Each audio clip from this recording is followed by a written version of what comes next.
Bismillahirrahmanirrahim. Assalamualaikum warahmatullahi wabarakatuh. Perkenalkan, kami dari kelompok 2 akan mempresentasikan jurnal yang berjudul E-commerce di era Industri 4.0 dan Society 5.0, di mana yang beranggotakan Anggia Putri Danianti, Dipa Rahma, dan saya Muhammad Taufik Munawar, di mana kami dari kelas SER 4121. Kemudian sumber dari jurnal ini yaitu dari Deki Hendarsyah dari Sekolah Tinggi Ilmu Ekonomi Syariah Bekalis.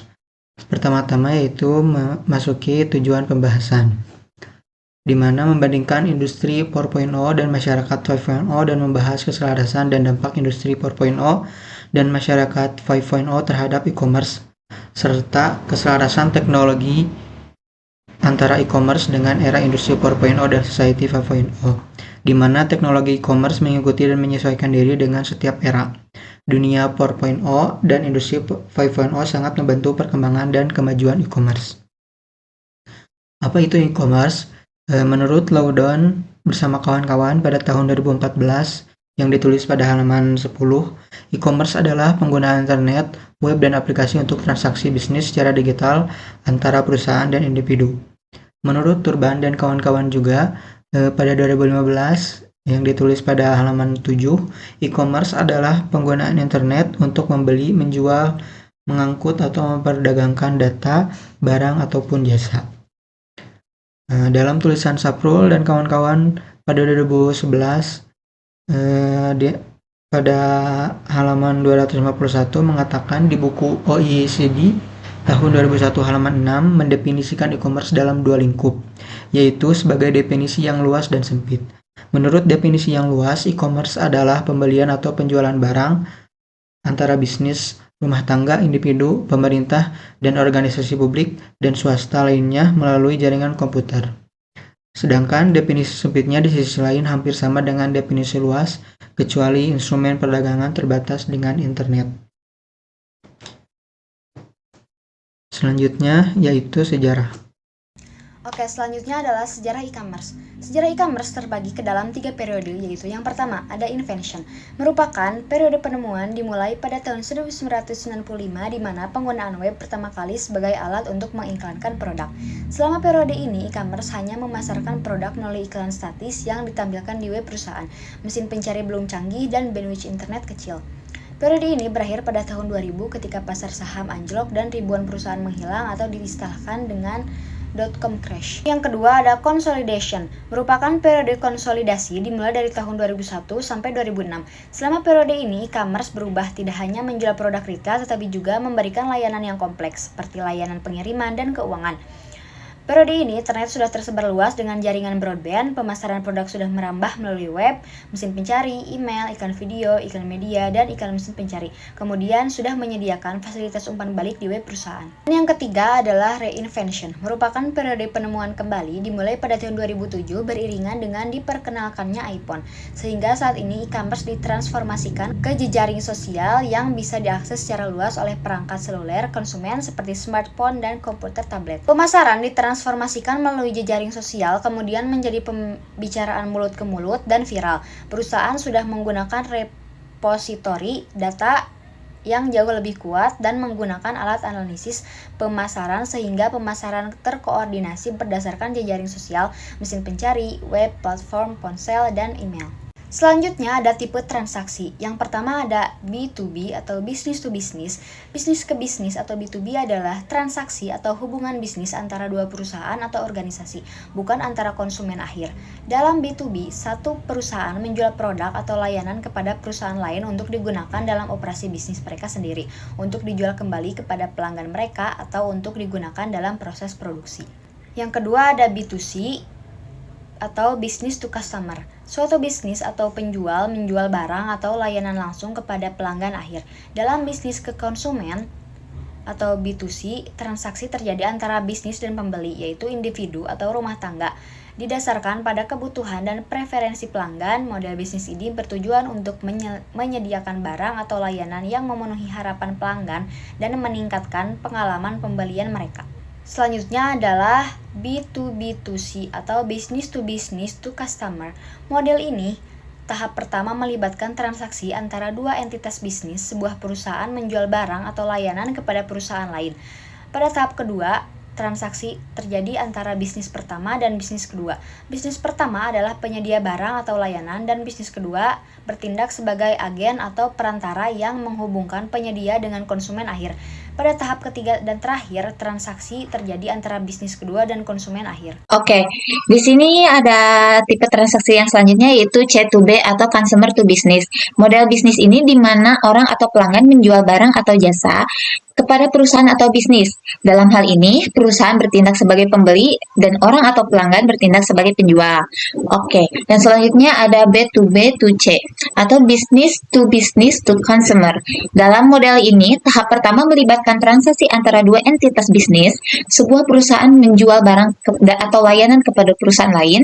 Pada tahap kedua, transaksi terjadi antara bisnis pertama dan bisnis kedua. Bisnis pertama adalah penyedia barang atau layanan, dan bisnis kedua bertindak sebagai agen atau perantara yang menghubungkan penyedia dengan konsumen akhir. Pada tahap ketiga dan akhir ini, transaksi terjadi antara bisnis kedua dan konsumen akhir.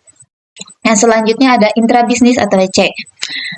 Adalah penggunaan teknologi internet atau teknologi digital lainnya untuk melakukan transaksi pertukaran informasi atau kolaborasi bisnis di dalam suatu organisasi atau perusahaan. Dalam kasus ini, EC membantu berbagai kegiatan bisnis yang melibatkan berbagai departemen, unit bisnis, atau individu yang berbeda dalam organisasi. Oke, yang selanjutnya ada B2E, Business to Employ. Adalah konsep bisnis di mana perusahaan menggunakan strategi dan teknologi untuk berkomunikasi, berinteraksi, dan memberikan layanan kepada karyawan internal mereka. Ini seperti konsep Business to Consumer, B2C, atau Business to Business, B2B. Tetapi fokusnya adalah pada hubungan antara perusahaan dan karyawan. Yang selanjutnya adalah C2C, Consumer to Consumer. Sebuah model bisnis di mana perdagangan atau pertukaran barang jasa atau informasi yang terjadi secara langsung antara dua pelanggan atau individu tanpa melalui perantara bisnis konvensional. Di sini ada dimensi atau fitur unik dalam teknologi e-commerce. Yang pertama ada ubiquity, bisa diartikan di mana-mana. Artinya bahwa teknologi internet atau web tersedia kapan saja dan di mana saja. Yang kedua ada global reach, bisa diartikan bahwa teknologi ini menjangkau lintas batas negara yang ada di bumi.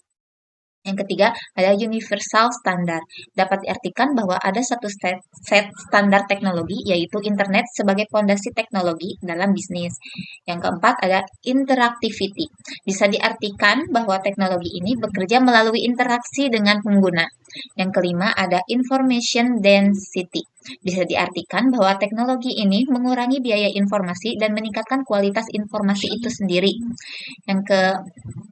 Yang keenam, ada richness. Dapat diartikan bahwa teknologi ini kaya akan konten, seperti video, audio, dan teks. Yang ketujuh, ada personalization atau customization. Dapat diartikan bahwa teknologi ini memungkinkan informasi yang disampaikan kepada pelanggan bisa disesuaikan dengan kebutuhan atau karakteristik pelanggan itu sendiri. Yang terakhir, ada sosial teknologi. Bisa diartikan bahwa teknologi ini memungkinkan pengguna dapat membuat dan berbagi konten dengan komunitas di seluruh dunia melalui jejaring sosial. Selanjutnya yaitu e-commerce di era industri 4.0.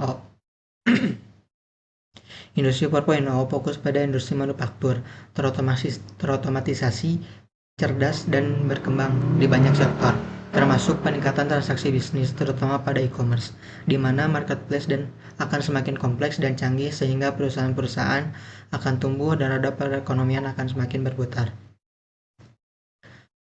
Lanjut, dalam e-commerce terdapat orang, yaitu penjual, pembeli, perantara, dan lainnya. Di era industri 4.0, orang juga membutuhkan orang, sehingga volume e-commerce akan semakin meningkat.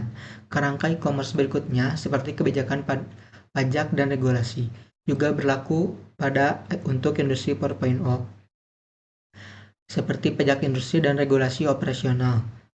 Selanjutnya, pemasaran dan penekanan adalah kerangka e-commerce yang terdiri dari promosi, konten web, dan target pemasaran. Dalam industri 4.0, Hal ini juga terjadi, seperti produk yang dibuat harus ditetapkan sebagai target pemasaran. Akibatnya, pemasaran dan periklanan di e-commerce akan semakin gencar dan lebih inovatif. Selanjutnya, kerangka e-commerce terdiri dari layanan pendukung seperti logistik, pembayaran, dan keamanan sistem dan jaringan. Dalam industri 4.0, pengaturan logistik menggunakan Internet of Things dan kecerdasan buatan, IoT dan AI, di mana pembayaran menggunakan bank online dan uang elektronik, dan keamanan sistem dan jaringan menggunakan keamanan cyber. Dengan demikian, ini akan berubah dalam e-commerce. Kerangka e-commerce yang terakhir yaitu kemitraan bisnis, juga menggunakan cyber security. Selanjutnya adalah e-commerce di era Society 5.0. Dalam Society 5.0, setiap aktivitas manusia sangat bergantung pada teknologi. Semua aspek kehidupan manusia sekarang terintegrasi dengan smartphone, sehingga teknologi menjadi sangat penting. Masyarakat juga tidak mau lagi melakukan transaksi bisnis secara tradisional karena mereka bergantung pada teknologi dalam transaksi bisnis. Prospeknya semakin cerah karena e-commerce akan menjadi primadona dalam transaksi bisnis. Ini juga membantu munculnya perusahaan startup baru untuk memenuhi kebutuhan masyarakat di era Society 5.0. Kualitas informasi akan semakin baik karena menggunakan teknologi big data, cloud, dan AI, sehingga sangat bermanfaat bagi kemajuan dan keberlangsungan e-commerce. Dalam konteks e-commerce, ada individu yang merupakan bagian dari Society 5.0, kebijakan dan peraturan e-commerce di era masyarakat 5.0 akan disesuaikan sesuai dengan kemajuan teknologi, karena masyarakat sudah terhubung ke internet dan e-commerce menjadi gaya hidup mereka. Pemasaran iklan di era Society 5.0 akan menjadi lebih mudah. Selain itu, layanan pendukung seperti logistik, pembayaran, dan keamanan sistem dan jaringan akan diperkuat di era Society 5.0 dengan memanfaatkan teknologi IoT, AI, cloud, robot, drone, dan sensor. Dalam hal kemitraan bisnis e-commerce, pada era Society 5.0 akan lebih mudah untuk menjalin hubungan dengan teknologi IoT dan mixed reality. Oke, di sini ada dampak industri 4.0 dan society 5.0 terhadap e-commerce. Dalam konteks e-commerce, ada individu yang merupakan bagian dari Society 5.0. Kebijakan peraturan e-commerce di era Society 5.0 akan disesuaikan sesuai dengan kemajuan teknologi, karena masyarakat sudah terhubung dengan internet dan e-commerce sebagai gaya hidup mereka. Pemasaran dan iklan di era Society 5.0 jauh akan lebih mudah. Selain itu, layanan pendukung seperti logistik, pembayaran, dan keamanan sistem dan jaringan akan diperkuat di era Society 5.0 dengan memanfaatkan teknologi IoT, AI, cloud, robot, drone, dan sensor. Dalam hal kemitraan bisnis e-commerce pada era Society 5.0 akan lebih mudah untuk menjalin hubungan dengan teknologi IoT dan mixed reality. Oke, karena di era industri 4.0 dan society 5.0 adalah era transformasi digital, konsumen, distributor, dan produsen akan meningkat. Kebijakan dan regulasi publik akan jauh lebih baik, dan pemasaran kreativitas akan meningkat. Layanan pendukung e-commerce jauh akan lebih kompleks dan lebih baik karena penggunaan teknologi IoT, big data, cloud, dan AI, serta teknologi lainnya dalam industri 4.0 dan Society 5.0. Penggunaan internet akan memperluas koneksi lintas batas negara dan kemitraan bisnis, dan e-commerce akan jauh lebih baik, terbarukan, dan lebih canggih tentunya, karena e-commerce akan mengikuti perkembangan teknologi di era bisnis 4.0 dan Society 5.0, di mana teknologi akan terus berkembang untuk memenuhi kebutuhan industri dan masyarakat. Yang terakhir yaitu kesimpulan, di mana selama era industri 4.0 dan society 5.0, teknologi analog berubah menjadi digital. Teknologi yang ada di society 5.0 merupakan kelanjutan dari teknologi industri 4.0. Dan pergeseran digital ini telah mengubah gaya hidup masyarakat dan industri yang berdampak pada kemajuan e-commerce. Dalam kedua era ini, e-commerce mengikuti dan menyesuaikan dengan teknologi yang ada di era industri 4.0 dan society 5.0. Sekian presentasi dari kami. Mohon maaf apabila ada kesalahan.